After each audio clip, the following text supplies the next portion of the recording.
Now, Sugar Crinkles, the sugar rice treat that's just right sweet, is proud to present Gunsmoke.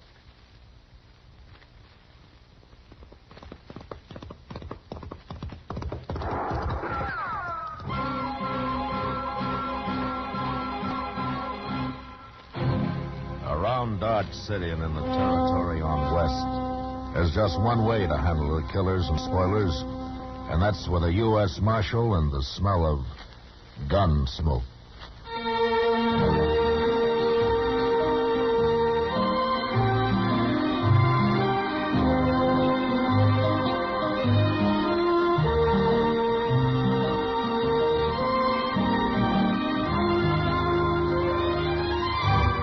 Gunsmoke, the story of the violence that moved west with young America. The story of a man who moved with it. Matt Dillon, United States Marshal. Say, if there ever was a cereal designed to boost a family's breakfast morale, it's new Sugar Crinkles. Why, that sugar rice treat that's just right sweet makes breakfast more fun than a circus. Come breakfast time, just pour on milk, and you've got a breakfast main dish as you like it. Those golden nuggets of sugar-coated rice we call Sugar Crinkles are really special. Not too sweet, the way some sugar-coated cereals seem to be, and not like others that don't seem sweet enough. Sugar Crinkles really are the sugar rice treat that's just right sweet. And whether you eat them from the bowl for breakfast, from the pack as a snack, or both ways, you'll love Sugar Crinkles. Try them soon. And now, Gunsmoke, starring William Conrad.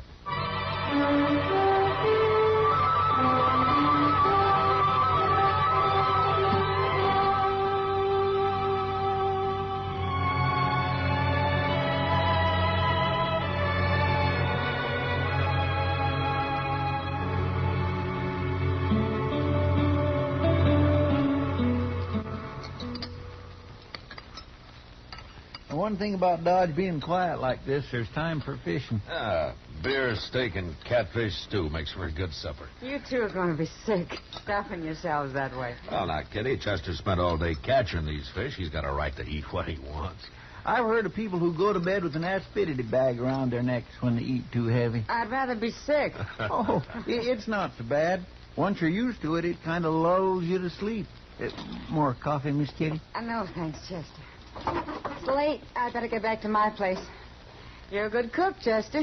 Oh, say, thank you. If you ever get tired of the law business, Chester, maybe you could get a job at Delmonico's. The regular customers might get a little tired of catfish stew, Matt. Come on, Kitty, I'll walk you back. All right. Will I see you in the morning, Mr. Dillon? I'll be at the office early, and I want to ride up to Jim Redigo's place and look at a horse. Can I go with you? Sure. Maybe you'll see something you'd like to have. We'll leave early before it gets too hot. Good night. Good night, Mr. Dillon. Miss Kitty. Good night.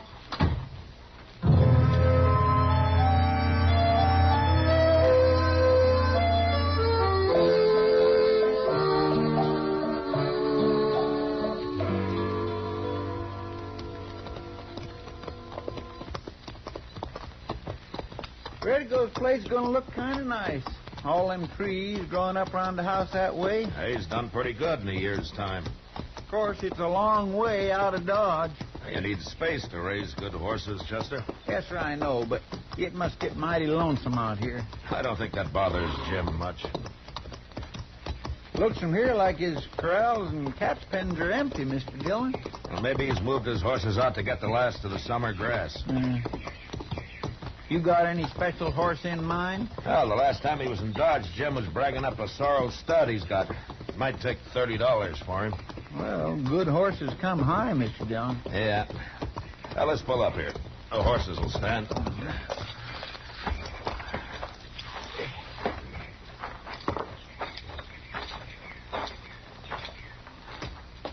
Quiet like, isn't it? Jim? Jim Redigo. Maybe he's not here. Well, he can't have gone far. He didn't even push the door shut. I guess he won't mind if we go in and boil up a pot of coffee. There's a pot already on the stove. Looks like he was just about to fry up some side meat. Pot's full. Jim must have spent the night away from here. The stove's cold, Chester.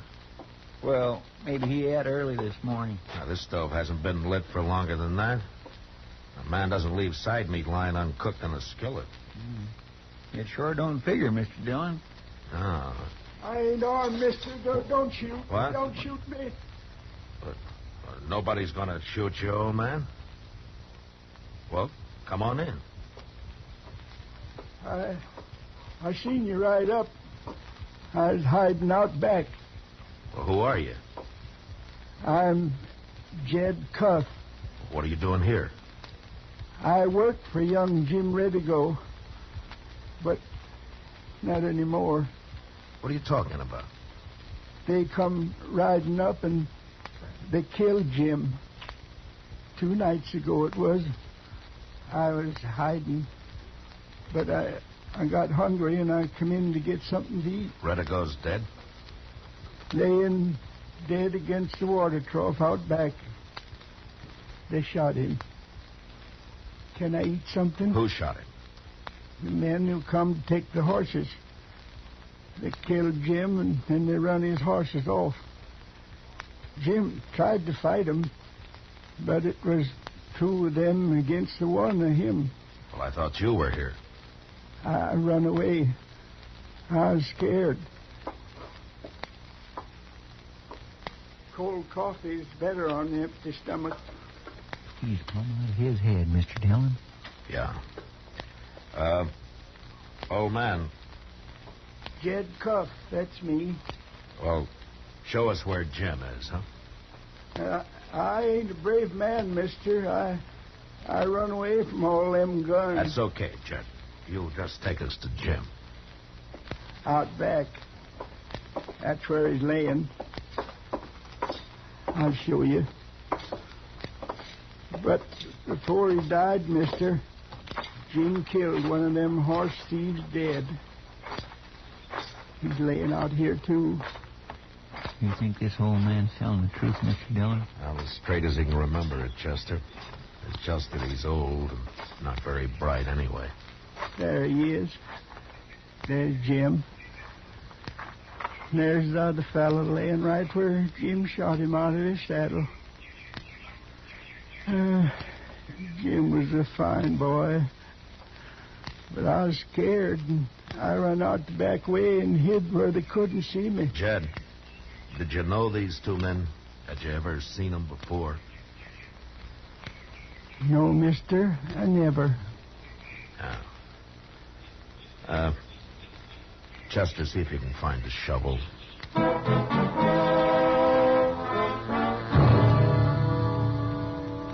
It took less than an hour to bury Jim Redigo and the other men. When we were through, Jed put a sort of marker on each grave, and we went into the house. Chester and I found some food in the cupboard, and we fed the old man. Then we started him for Dodge. Happy enough, astride an old donkey we found grazing free behind the house. Jim Redigo. Maybe he's not here. He can't have gone far, following the 2-day-old sign of the stolen horses.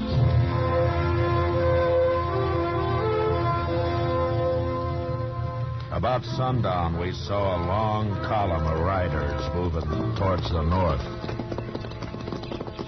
What do you think it is, Mr. Dillon? Well, it could be cavalry out of Fort Larned. Or maybe Indians? Or Indians. If 'tis Indians, we ought to get out of here. They're riding too slow to be a war party, Chester. It's Indians, all right. Cavalry wouldn't circle that way. Then we're going to go right up to them? Well, if we can. Hey, look, they've stopped. Yeah. How many you figure there are? Maybe 60, 70. Might be a whole Indian village on the move. If it is, they're not looking for trouble. I hope not. They're waiting for us, all right. Now, when we get up to them, keep both your hands on the saddle horn. Yes, sir.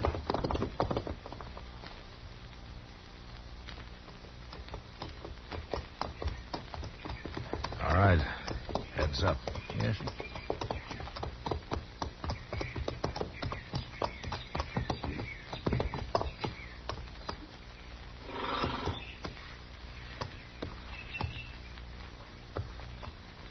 They're just sitting there, looking at us. They'll talk when they're ready.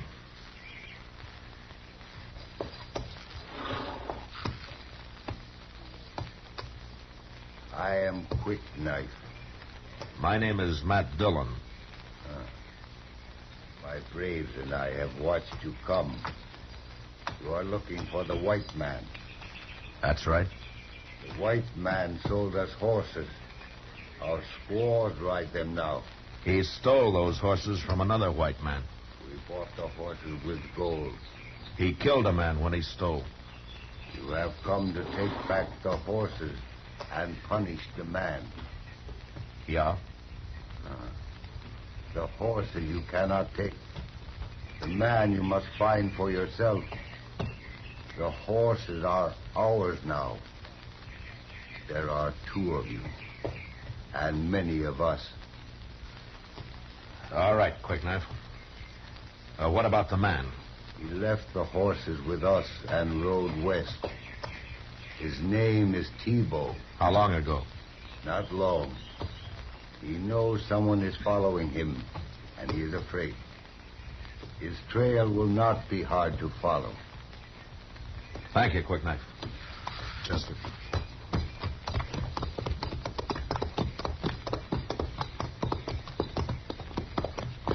I wonder if they're going to try. Don't look back. Well,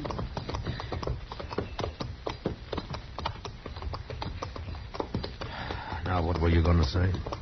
nothing. Only they're still just sitting back there on their horses, Mr. Dillon, watching us. Yeah. I was just a mite scared. Was you? Yeah, I think maybe I was. Well. Are we going to track Tebow now, Mr. Dillon? Yeah. We'll track him, Chester. And we'll find him.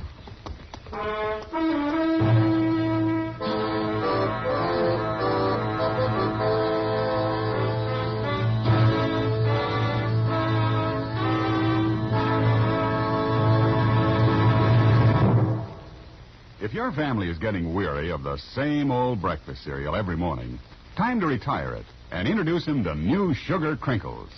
Say New Sugar Crinkles is the sugar rice treat that's just right sweet. And I'm here to tell you Sugar Crinkles make breakfast more fun than a circus. Golden crisp nuggets of sugar-coated rice, and every nugget in your breakfast bowl just right sweet.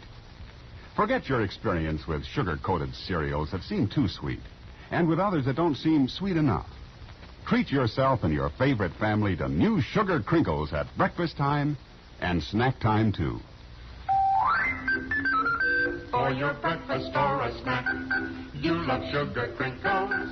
Sugar Crinkles can't be beat. Sugar rice treat that's just right sweet. With milk for the breakfast joy. And a snack from the pack, oh boy! Can't be beat, just right sweet. Sugar Crinkles, good To eat. Now back to Gunsmoke.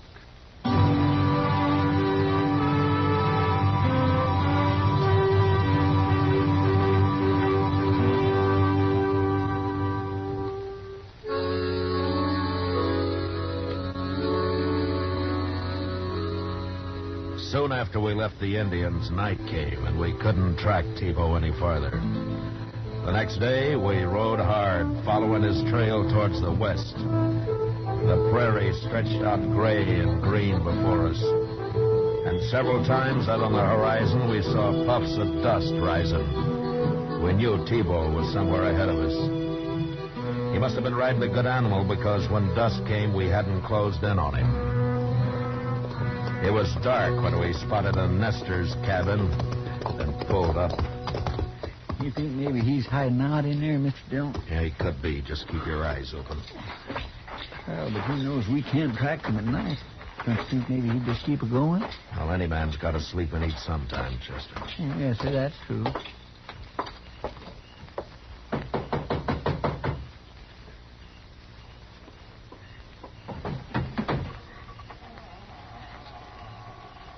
What do you want? I thought maybe we could get some food and water our horses. Who are you? And my name's Dillon. We don't have many strangers out here. I'm a U.S. Marshal. Well, I've got some tater soup working. Well, thank you. This is Chester Proudfoot. How do, ma'am? Just sit at the table there. Thank you, ma'am. You're a long ways.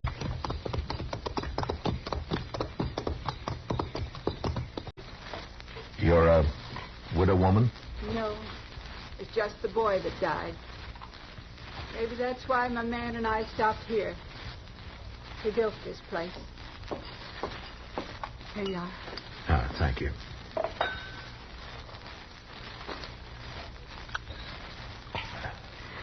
Say, this is real stout soup. Where is your husband? Hunting. Oh? Night hunting's a pretty poor thing, isn't it? Yeah, sometimes the body don't have much choice. When will your husband be back? You're asking a lot of questions, mister. I told you I'm a U.S. Marshal. People have good luck and bad. Ours has been mostly bad. Oh. I'm looking for a man called Tebow. I don't know him. Well, yours is the only place we've seen. He came this way. My man's name is Kirch. Abe Kirch. We don't know anybody called Tebow. Well, thank you, Miss Kirch. We'll water our horses and get moving. Get moved. Thank you, ma'am. Was mighty tasty soup. You riding on now, ain't you? Yes, that's right. You can water your horses right out there in front. Good night. Good night.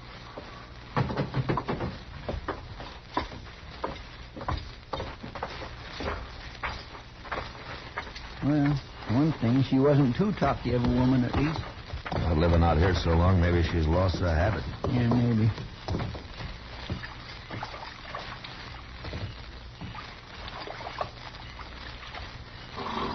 This cussed buckskin can drink more water than a Texas mule. Yeah, they've had enough. Yeah. All right, let's ride. Oh.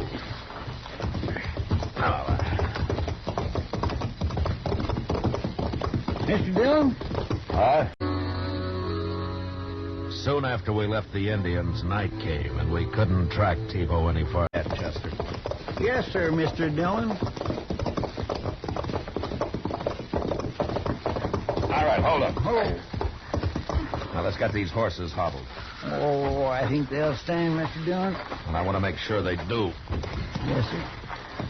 Then we'll walk back to the Nestor's cabin. Walk back? Well, what in the world for? That woman said her husband was out hunting. That there was a Sharps 50 leaning in the corner. A man doesn't go hunting and leave his gun home. All right, come on. It could be Mr. Kirch took another gun with him. He's too poor to have another gun. Well, where do you think he is? I don't know, but there's something wrong back there, Chester. His wife was mighty anxious to be rid of us. Usually it's hard for a traveler to break away. The people are so hungry for news and a little talk. I guess that's right. Yeah. Now watch where you put your feet. Yes, sir.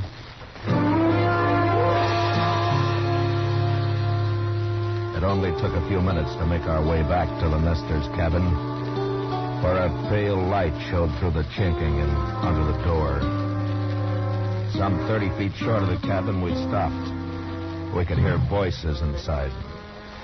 I motioned to Chester, and we stretched out flat against the ground, and then inched our way closer. Now we could make out it was a man and woman talking. One voice was Miss Kirch. The other was either her husband or Tebow. Hurt him. They said that. He ain't hurt bad. There's blood on his face. I hit him to keep him from talking out. You come around. I got rid of those two men like you told me. Is that him? Said you wouldn't hurt Abe if I did that. Wait a minute, Chester. I just hit him on the head. Now, shut up. We ain't never harmed nobody. I did what you said, and I... I told you to shut up. You open your mouth again, and I'll fix your husband good. Get your food out all on that table. Gotta have me something to take along. Why do you have to say it like this? Chester, he's busy now packing up that food. Why, you have to say it like this? Now, watch where you put your feet. Yes, sir. It only took a few minutes to make our way back to the Nestor's cabin, where a pale light showed through the chinking and under the door. Some 30 feet short of the cabin, we stopped. We could hear voices inside. It only took a few minutes to make our way back to the Nestor's cabin, where a pale light showed through the chinking and under the door. crawl around to the back of the cabin, and then make some noise. What sort of a noise? It doesn't matter. Just so he knows somebody's out back. Well, then what? I don't know yet. I'll get going. That's fine. You take all that? What we gonna eat? So hungry. Those men here were the law, weren't they? One man said he was a marshal. They've been following you. You must have done something bad, real bad.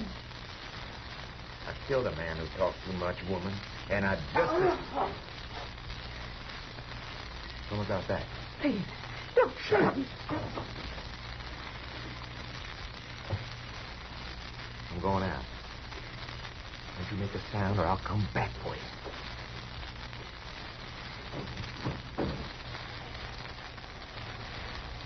All right, T-Bow, drop it. What? I can see you, T-Bow. Drop your gun or I'll kill you. Well, now, hold on, mister. Let's talk a minute, You can't shoot at my voice. Now drop it. No, I won't.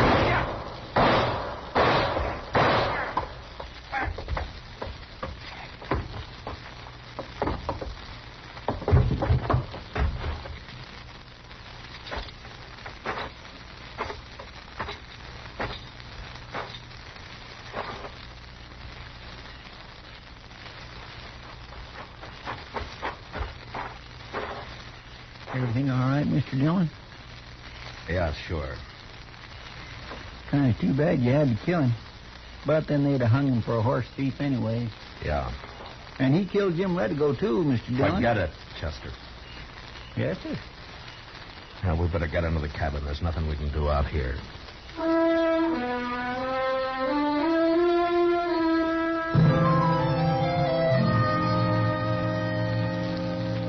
We did what we could to make Kirch rest comfortable, and then sat up half the night talking to his wife about Dodge, the railroad. Could be Mr. Another gun with him. He's too poor to have another gun. Well, where do you think he is? I don't know, but the day Chester and I started on the ride back to Dodge. It was clear and bright, and we made good time. Chester riding along feeling mighty proud. The nester had said he couldn't feed another horse, and so Chester was trailing his own buckskin and riding the big red stud that T-Bow had been using. Yeah, Chester was mighty pleased with life. And T-Bow, who'd stolen the stud a few days earlier from Jim Redigo, was buried out on the prairie with stones piled on his grave to keep off the coyotes.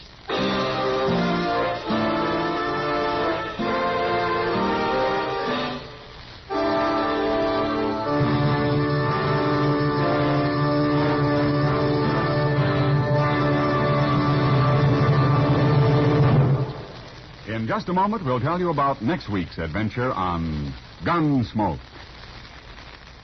If you want to be a real good scout, Mom, tell you what to do.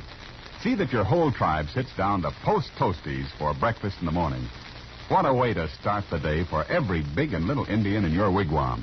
You see, Post Toasties are heap good cornflakes, spankin' fresh, crisp, with that sweet kernel corn flavor toasted right in. It's a feather in your cap to serve 'em. Sure, because Post Toasties are not only the best thing that's happened to corn since the Indians discovered it. Post Toasties are the best thing that ever happened to breakfast. And say, if you want to make a good thing even better, add your favorite fruit to that bowl full of Post Toasties, sugar, and milk. It's mighty delicious nourishment. Get Post Toasties, the heap good cornflakes, next time you shop.